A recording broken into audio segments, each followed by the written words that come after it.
মায়াবাদ ও শূন্যবাদ। কর্মের উপরে জ্ঞানের স্থান দিলে এবং উভয়ের সমন্বয় অস্বীকার করলে প্রকারান্তরে কর্মের নিন্দাই করা হয়। শঙ্কর তাহা করিয়াছিলেন। কর্মকে তিনি এত অনাবশ্যক মনে করিতেন যে আধ্যাত্মিক জীবনের কোনো নিম্ন স্তরেও তাহার স্থান দিতে তিনি চাহেন নাই।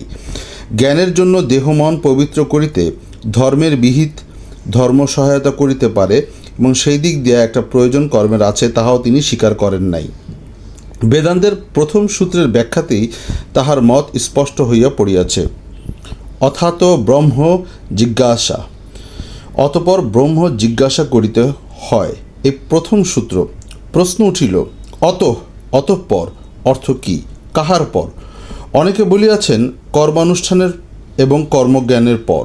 এই মত অনুসারে কর্মের একটা স্থান জীবনে থাকিয়া যায়, কিন্তু শঙ্করের তাহা অভিপ্রায় নয়। তাহার মতে মুক্তির আকাঙ্ক্ষা মনে জাগিলে এবং সমদমাদি অভ্যস্ত হইলেই ব্রহ্ম জানিতে চেষ্টা করা উচিত। তাহার জন্য অগ্নিহোত্রাদি কর্মানুষ্ঠানের কোনো প্রয়োজন নাই। এই মত গোঁড়া বৈদিকদের অনভিপ্রেত, তাহা বলা বাহুল্য মাত্র। তাহার পর শঙ্করের মায়াবাদ ও বৌদ্ধদের শূন্যবাদের মধ্যেও সাদৃশ্য আছে।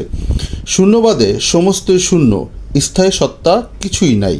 মায়াবাদেও এক ব্রহ্ম ছাড়া আর সবই কার্যত শূন্য, আর ব্রহ্ম নির্গুণ, অর্থাৎ এমন বস্তু যাহাকে কোনো বিশেষণ দ্বারা বিশেষিত করিলে ভুল হইবে। সুতরাং অনেকের মতে এই ব্রহ্ম শূন্য হইতে খুব বেশি দূরে নন। বাস্তবিক কথাটা সত্য নয় হয়তো, কিন্তু শঙ্কর বিরোধী অনেকেই তাহাই মনে করিয়াছেন। এই জন্য সমসাময়িক এবং পরবর্তী অনেকে শঙ্করকে প্রচ্ছন্ন বৌদ্ধ বলিয়া গালি দিয়াছেন।